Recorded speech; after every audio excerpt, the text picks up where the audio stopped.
Coming up on Phillies Nation, sponsored by BQ Basement Systems, Pat and Corey discuss the big series victory over the Nationals this weekend. They'll also break down the aces of the rotation and what they mean to the team. Tommy Greene joins us on the mound, and I've got the batter's inbox questions, all ahead on Phillies Nation.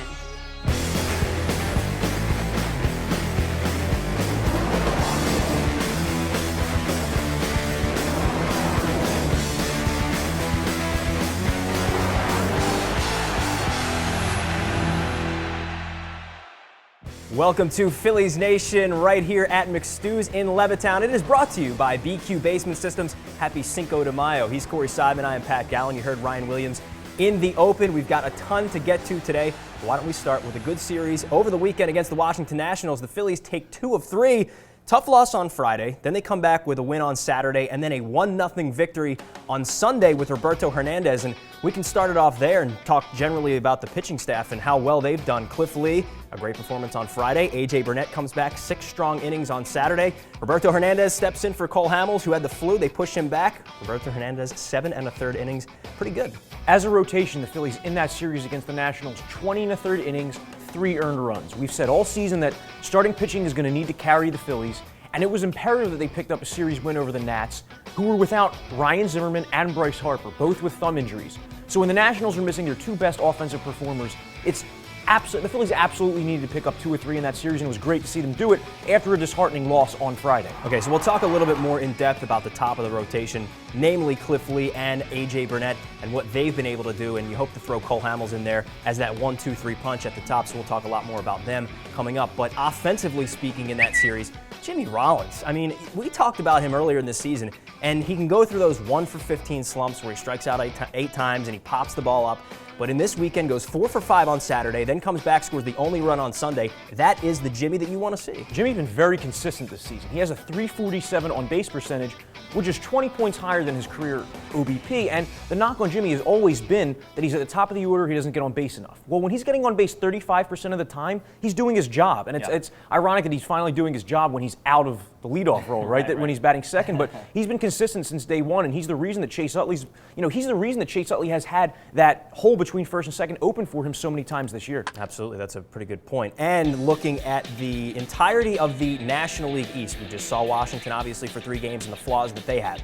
Atlanta's got some flaws as well. They're in first place, but their pitching staff we know great. The offense just can't hit right now. The Mets are sort of the same team as the Phillies right now.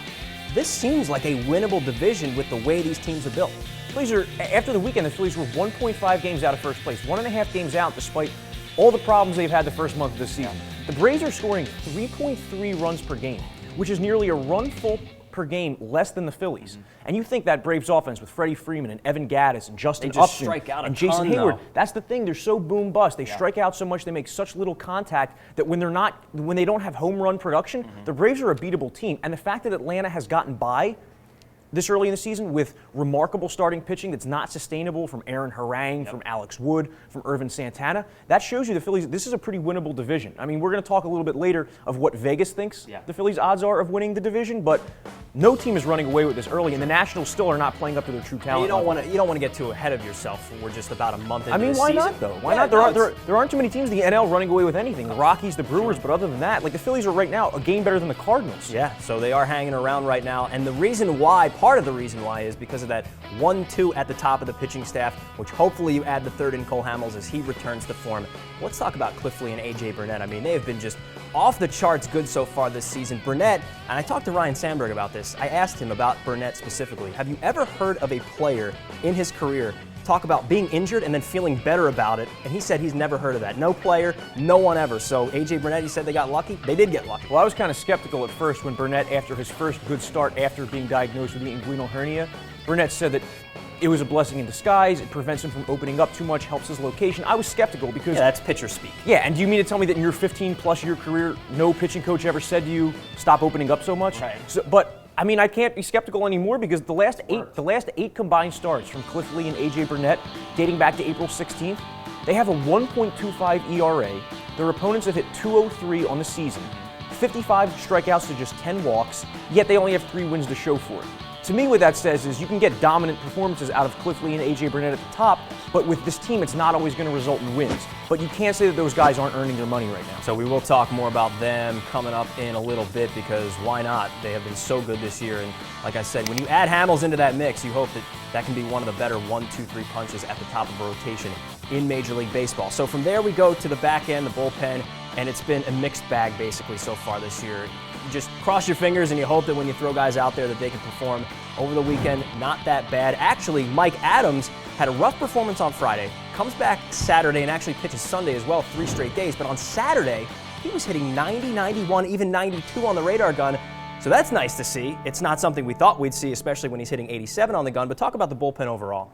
Bullpen's just been inconsistent. Mike Adams led all 3 men he faced on Friday on base. It was kind of his first real one-run hold opportunity. Hold the game, give it to Jonathan Papelbon with a 1-run lead, didn't do his job, and that's been kind of the MO for the Phillies' entire bullpen so far. 4.89 ERA, worst in the NL among bullpens. They've allowed 7 home runs in the 8th inning, worst in the majors among bullpens. 6 blown saves. One alarming note, Antonio Bastardo, 14 appearances this season. In 7 of those 14 appearances, he's walked the first batter he's faced, which means a lot for a reliever because he's usually coming into tight situations. Now, I don't want to say that any question is a bad question, because they're all good questions, but I keep getting one question over and over again. It's what can they do about the bullpen? And there's not really much that they can do. They've just got to hope and pray that you throw someone out there and they can perform on that night. Someone has to step up, whether it be Jake Diekman, whether it be Antonio Bastardo. We've been saying this for 5 weeks, and we're going to continue saying it all season. All right, let's talk about one guy in particular with the offense, too, Ryan Howard, and dig a little bit deeper into some of his numbers. I noticed this over the weekend, that he just seems to struggle in counts that he should not struggle in. And he said that over the past couple of years, with the way pitchers are these days, they're pitching him backwards, and he's having a tough time reacting to that. And I noticed in a 2-0 count that he basically just flailed away to pitch. You looked into the numbers in that. What did you find? Yeah, so we were talking about this off the air, that Friday, Howard comes up with a 2-0 count, runners on first and second, Howard representing the tying run in the game. 2-0 count, he gets a changeup from Tyler Clippard, which is his main pitch. Sure. Howard just does not see 2-0 fastballs anymore, or 3-1 fastballs, and the numbers bear that out. Yeah. When he is facing counts of 2-0, 3-1, or 3-2, he's 2 for 20 on the season. Those are prime hitters' counts, and he's 2 for 20. And really, this has always been the case with Ryan Howard. When a count starts 0-1 with him, this season, 8 for 55 with 27 strikeouts. So he's hitting like 140 with strikeouts in half his at-bats when he starts 0-1 as opposed to 1-0. You'd like to see Howard when it's a 2-0 count. If it's not a fastball, let it go. You don't need to swing at a 2-0 count. Easier said by me than done, but really that's the difference between a guy like Ryan Howard and a player like Joey Votto or Jose Bautista, who the Phillies have seen all week. You know, guys who have legit plate discipline. You'd like to see Howard hold up on those pitches a little more.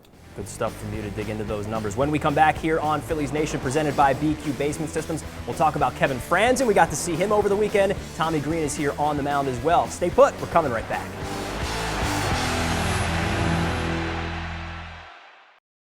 Our customers tell us it's important that they know who they're doing business with. Basement foundation issues are never fun, and finding a contractor that you can trust can be hard. That's why I founded BQ Basement Systems in 1997. We're the experts in identifying and fixing problems in your basement, your crawl space, foundation repairs, and all things basementing. Have one of our certified inspectors out for your free evaluation and estimate. Visit us at bqbasementsystems.com or call us at 1-800-339-2070. McStew's Irish Sports Pub in Levittown is a great place for sports fans. Come out and watch your favorite Philly teams on our 18 high-definition TVs. We've been voted Best of Bucks for our game day atmosphere, our drink specials, and our one-of-a-kind wings.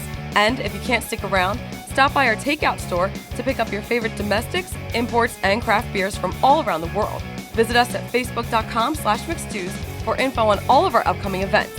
McStew's Irish Sports Pub at Bristol Oxford Valley Road and New Falls Road. We're very excited to implement a program called 8 Weeks to Wellness. At Summit Spine and Wellness, we combine chiropractic care, massage therapy, customized nutrition, personal training, and meditation. If you want to improve your health, take the 8 Week to Wellness Challenge like Dan, who lost 32 pounds, 6 inches off his waist, and 94 points off his cholesterol. We use a customized wellness score to measure your health and develop a diet and fitness plan just for you. Call our office at 215-487-2500 and ask about getting set up for your wellness score. In a world where bankers have lost all interest, where robots and fat cats rule our fortunes, one woman will stand up and strive to do the impossible. Be treated like a person. Friends and neighbors will join her quest. Ordinary people will band together against the forces of corporate greed. And together they will form Philadelphia Federal Credit Union, already in a neighborhood near you.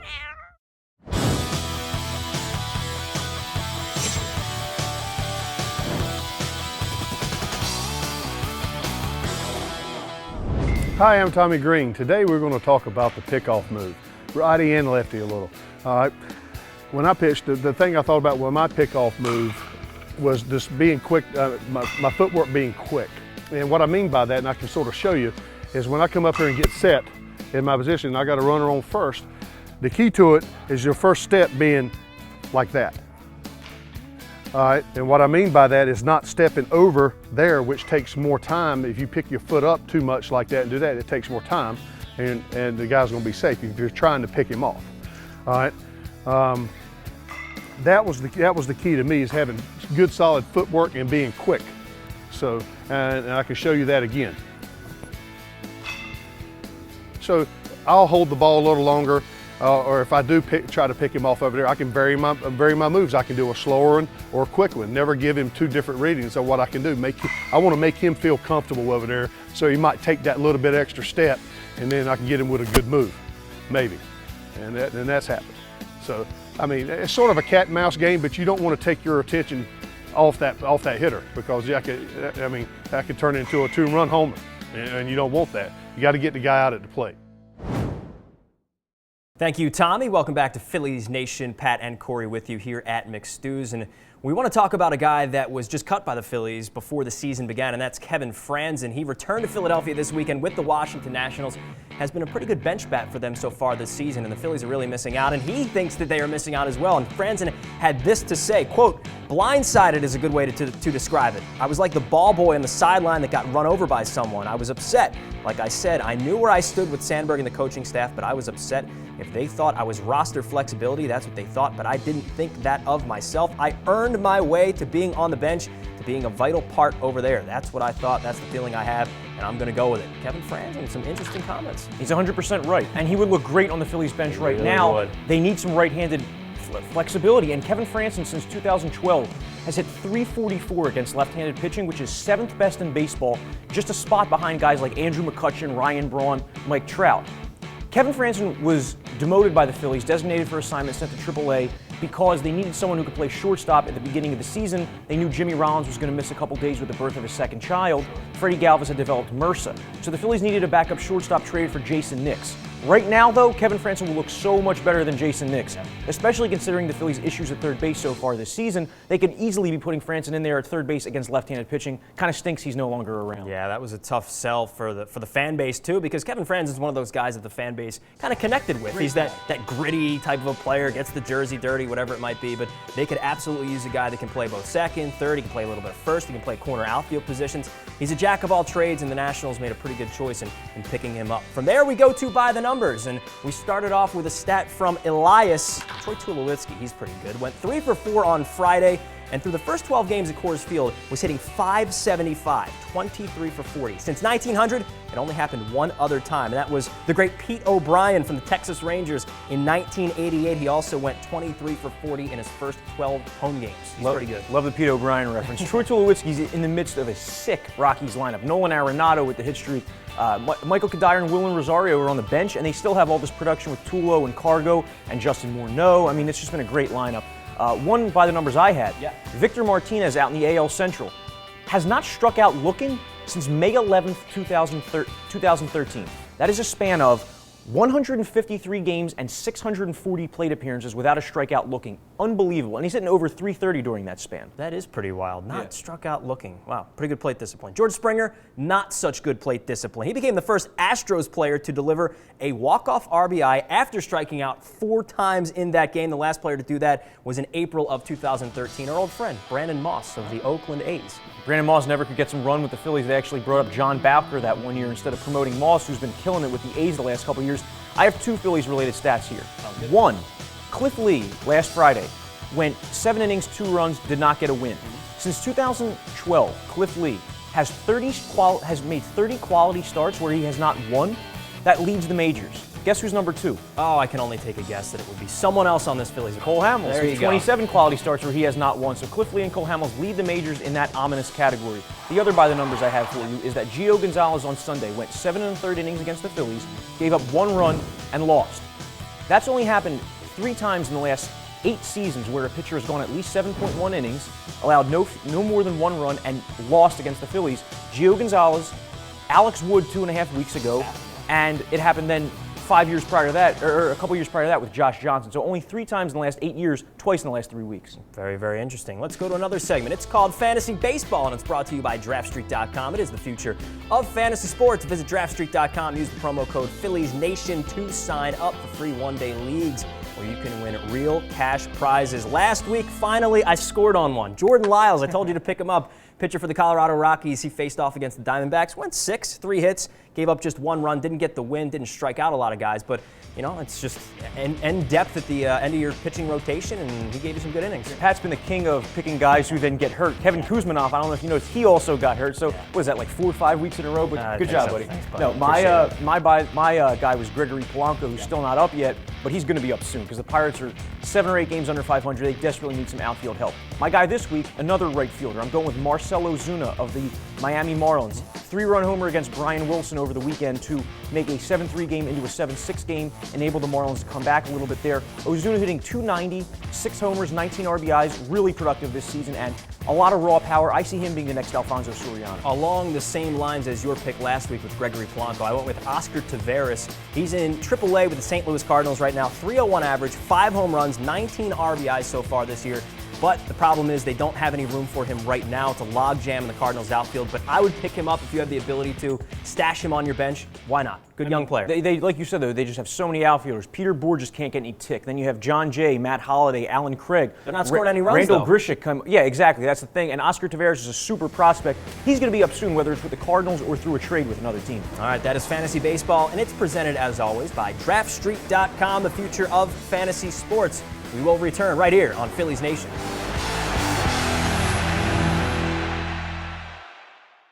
At Village Catering, we're committed to making your event one to remember. We are family owned and operated, and for more than 30 years, we've made our mark on Philadelphia as a go-to caterer for all of your special events. We're also the official caterer of the Flyers and Soul and the preferred caterer of Temple Athletics. We'll work with you at customizing your off-site event, or you can have your event at our on-site facility, the Cottage Greene, so that you'll feel like a guest at your own party. Contact us at 215-698-1117 or villagecatering.com, and we'll help you make a memory today. McStew's Irish Sports Pub in Levittown is a great place for sports fans. Come out and watch your favorite Philly teams on our 18 high-definition TVs. We've been voted best of Bucks for our game day atmosphere, our drink specials, and our one-of-a-kind wings.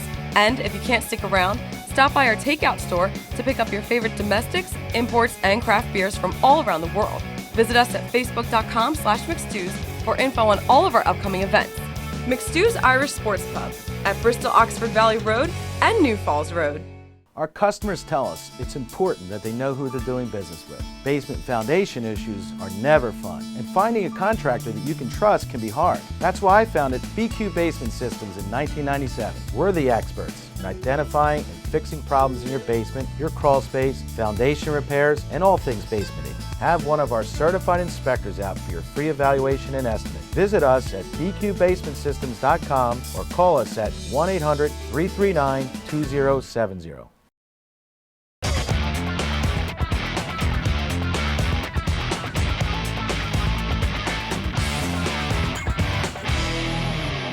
Welcome back to Phillies Nation, sponsored by BQ Basement Systems. It's time for our Batters and Box questions, where the guys debate your answer and I'll pick the winner. Ready? Let's do it. All right, let's go. Our first question asks, which team do you think has the best top 3 starters in baseball? Pat? You get to start with me this week? Okay, I'll start it off. I think it's the Philadelphia Phillies, and why not? It's Cliff Lee, A.J. Burnett, and Cole Hamels, of course, when healthy.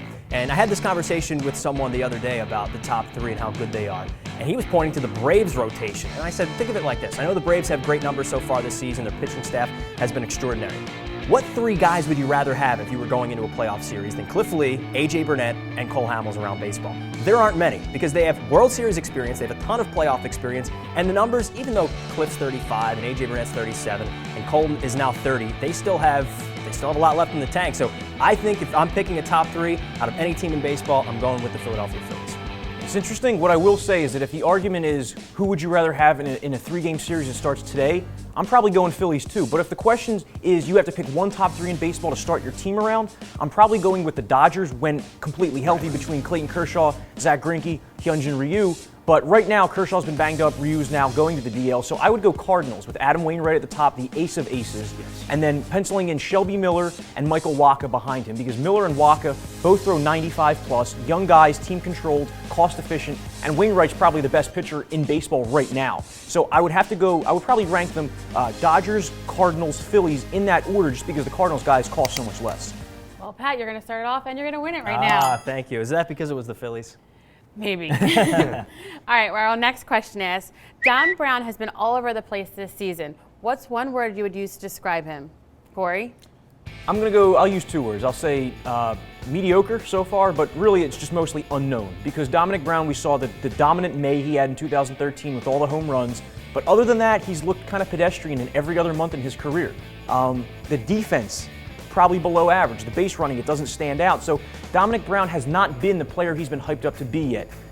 You kind of expected he was going to be maybe a 27 to 30 home run guy, a guy who could hit 280 for you. With some plate discipline that he showed early in his career, so far to this point, he hasn't been that player yet. I do think that he is on his way, though. I would use the word unfortunate because of how it all started with Dominic Brown. He was hyped up so much, couldn't be in that Roy Halladay trade. They wouldn't give him up for anything. And then they jerk him around between the minors and the majors, so he's been all over the place. So it's unfortunate because of the path that he took to the majors and how that may have stunted his growth. Now, like you said, I expect a guy like him to hit 30 home runs, especially coming off the year he had last season and being in a better lineup overall. You have Utley healthy, you have Howard healthy, you have Marlon Byrd hitting in front of you, so the opportunities to knock in a lot of runs and see some good pitches should be there. But what part of the problem is with Dominic Brown, and it's so unfortunate, is that pitchers are pitching him away quite a bit, and he's having to deal with that, and he's not able to turn on pitches the way that he was last year. And one last thing I will say about that, Dominic Brown's led off a lot of innings this year because Marlon Byrd's been striking out so much, so that's played into his RBI opportunities a little bit too. Sorry, Pat. Going with Corey on this one. Fine. It comes down to the end, doesn't it? It Last does. question. Our last question says, who is the best player in baseball that not many people have heard of? Pat? All right, I think there are 2 of them that you may not have heard of, and one starts in Minnesota. That's Brian Dozier, and he is a second baseman who hits for power and steals a lot of bases. Now, his average isn't that great, but the guy walks a ton. His on-base percentage is something like .375. He's got 12 stolen bases and 8 or 9 home runs to start the season through Sunday. So he's a guy that you probably haven't heard of because the Twins aren't really a great team, and he plays second base in a smaller baseball market. Also a small baseball market is out in Oakland. Jed Lowry is a guy that maybe some people have heard of. He played for the Houston Astros early in his career. He's a shortstop that he doesn't hit for a lot of power, but he's a very good, he's got very good plate discipline. Walks a lot, doesn't strike out a ton. So Jed Lowry, Brian Dozier. I'm going Jed Lowry's Oakland teammate, Josh Donaldson, okay? Not everybody's heard of him, and this is a guy who finished 3rd or 4th last year in AL MVP voting. Since the start of 2013, Donaldson, 47 doubles, 31 homers, over 100 RBIs, hitting .300 with a high on-base percentage and excellent defense at third base. Kind of came out of nowhere. Yeah. He was never a top prospect for Oakland, but these guys just come through the Oakland pipeline and start producing at the major league level. And he's a bona fide all-star. He's a bona fide top 3 third baseman in baseball right now with tremendous power. He's fully entrenched on my fantasy team, too. Nice. I like that. Well, that's I'm going with Corey on this answer. I gave that one away, didn't I? He did. Well, that wraps up our Batters Inbox questions for today. If you want to hear what Pat and Corey have to say, leave them for us on our Facebook and Twitter page. Don't touch that remote. We'll be right back with more Phillies news.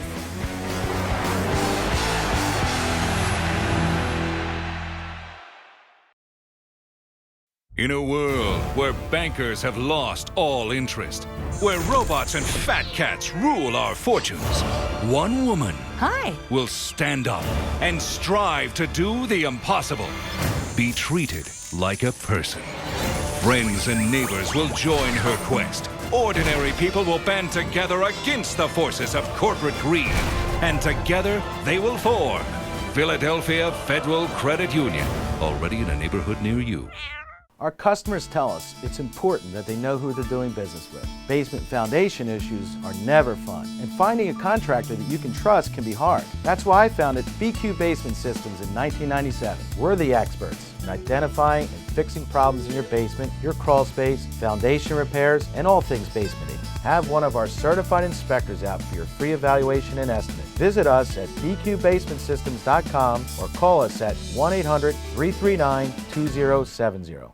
We're very excited to implement a program called 8 Weeks to Wellness. At Summit Spine and Wellness, we combine chiropractic care, massage therapy, customized nutrition, personal training, and meditation. If you want to improve your health, take the 8 Week to Wellness Challenge like Dan, who lost 32 pounds, 6 inches off his waist, and 94 points off his cholesterol. We use a customized wellness score to measure your health and develop a diet and fitness plan just for you. Call our office at 215-487-2500 and ask about getting set up for your wellness score. Welcome back to Phillies Nation. Pat Gallen and Corey Seidman with you, and we want to look back at what we talked about earlier in this season. That's the playoff odds for the Phillies, which weren't favorable from Vegas. Also, we talked about when Chase Utley got off to that hot start. He wasn't even talked about in Vegas. There were no odds on his MVP at all, and he skyrocketed to what? It was like 25 to 1 or something like that. Talk about the odds and what Vegas is now saying about the Phillies. I was a little surprised when Vegas re-released its World Series odds, MVP odds, Cy Young odds on May 1st. They do it the first of every month. To start the season, the Phillies were 33 to 1 to win the World Series. And after a 13-13 April, they're now 75 to 1. I don't really get that. I mean, I guess they're basing it off of run differential. Phillies still have a negative run differential, but to go from 33 to 1 to 75 to 1 in a month where no NL team really stepped up outside of the Brewers and Rockies, I was surprised to see that. Chase Utley, not listed MVP preseason. So I did a little bit of digging a couple weeks ago, got in touch with the sportsbook manager at Bovada, one of the top betting sites, and he told me that upon request before the season, he would have put Utley at 75 to 1 if anybody wanted to place a wager on him, which nobody did. After that month of April, Chase Utley is 12 to 1. He went from 75 to 1 theoretically to 12 to 1 in the span of 1 month. Crazy. It is pretty crazy. Let's go down on the farm quickly, talk about a couple of Phillies minor leaguers, and it starts, of course, as it usually does with Michael Franco. 2 home runs last week, and he's up to 200 on the season. First month of the season storyline was Michael Franco off to a slow start, but last 9 games, .316 batting average, 5 doubles, 2 homers, 6 RBIs, 8 runs scored. Keep in mind, he is 6.2 years younger than the average player in the International League in AAA. So people who were saying, oh, he's a bust, last year was a fluke, the guy's 21 years old. Give it a few years. And another guy that not many people have heard of, he's down at Reading. He's a first baseman and an outfielder. Cameron Perkins has been pretty good so far for the outfield. Hit .380 in April, was named Phillies Offensive Minor Leaguer of the Month, and a guy who kind of came out of nowhere. That's what Darren Ruff did a couple years ago. He was a non-prospect who came out of nowhere to put himself on the map, and the Phillies need some offensive performers that at the AA and AAA level, and Cameron Perkins really stepped up. I'd like to see him continue that because he might be a guy who could be up in September. If you remember, Steve Susdorf got called up for the Phillies last year, so Cameron Perkins keeps hitting, he might be up some point this year. All right, let's finish it off with our Twitter trivia of the week. And last week the question was, name the Philly who started the most games at first base in 2012. Who was it? Ty Wigginton. It was Ty Wigginton, unfortunately. He was your boy for a second, too, wasn't he? I liked it. I was I wanted the Phillies to sign a jack-of-all-trades type player. They traded for Wigginton, but it just, didn't work out. Didn't work out. This week's question is this. Who led the Philadelphia Phillies in hits during the 1990s? So from 1990 to 99, who was it that led the Phillies in hits? I don't know off the top of my head, and that's a great question because there aren't a whole lot of guys that stayed with the Phillies from 90 to 99. So that's going to get some good answers. And I came up with that question. Not bad, huh? Good question, Pat. I appreciate that. Thank you. That's it for us here on Phillies Nation. Thank yous all around to the boys behind the camera 2020. Brian Michael as well. Thank you to Ryan. Thank you to Corey. Check him out on csnphilly.com. And you can check me out on 97.5 The Fanatic as well. Thanks to BQ Basement Systems and our friends at McStew's. That's it for us. We will talk to you soon.